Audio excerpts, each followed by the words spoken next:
Dust and broken dreams billowed as a stagecoach violently halted in Stevensville. Caleb Hayes wanted a rugged farm girl to survive brutal Montana winters.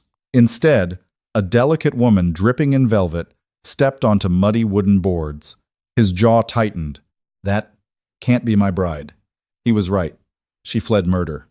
The Bitterroot Valley in the autumn of 1883 was no place for a soft woman, and Caleb Hayes was no place for a soft man. 10 years running trap lines high up in the jagged teeth of the Montana Territory Mountains had stripped away whatever gentleness he'd brought with him from Ohio. He was 32, built like the bears he hunted, with a thick beard and eyes the color of slate. He lived a life of brutal isolation, governed by the turning of the seasons, the thickness of a pelt, and the amount of dried meat in his cache.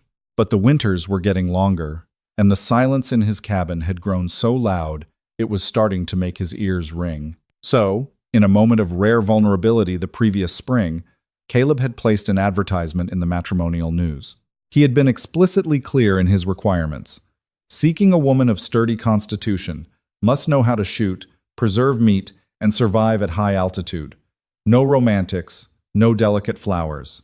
The letters that returned had been from a woman named Martha Higgins. She wrote of calloused hands, of growing up the eldest of 7 on a failing dirt farm in Missouri, of burying her parents, and of a practical desire for a roof and a partner who wouldn't drink away the winter stores. She sounded perfect. Plain, hardened, and pragmatic. Caleb had sent her the train and stagecoach fare 2 months ago. Today was the day she was scheduled to arrive. Caleb stood leaning against the wooden post of the Stevensville assay office, his thumbs hooked into his suspenders. The town was a muddy scar cut into the valley floor, smelling of horse manure, cheap whiskey, and wet wool. Around him, the usual assortment of miners, ranchers, and drifters milled about, waiting for the weekly mail. A cloud of dust on the horizon heralded the arrival of the overland stage. The heavy Concord coach careened down the main thoroughfare, the 6-horse team lathered in sweat, the driver barking curses as he hauled back on the brake lever. The coach shuddered to a violent halt in front of the station, throwing up a wave of grit that coated the boardwalk. Caleb pushed himself off the post, his chest tightening with an unfamiliar, uncomfortable anticipation. He brushed a layer of dust off his heavy canvas coat and stepped forward as Amos, the station master, yanked open the coach door. First came a traveling salesman, complaining loudly about his back. Then, a weary-looking assayer. Caleb waited, expecting a broad-shouldered woman in faded calico to step down next. Instead, a gloved hand emerged from the dark interior of the coach. The leather was supple, dyed a deep, impractical crimson. Caleb frowned. The hand gripped the doorframe, and then a foot appeared.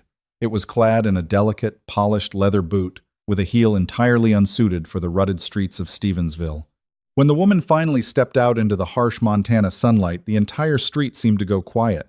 She was breathtaking, and completely, disastrously out of place. She wore a traveling suit of dark green velvet, tailored so tightly it left no secret to her figure, adorned with black lace at the collar and cuffs.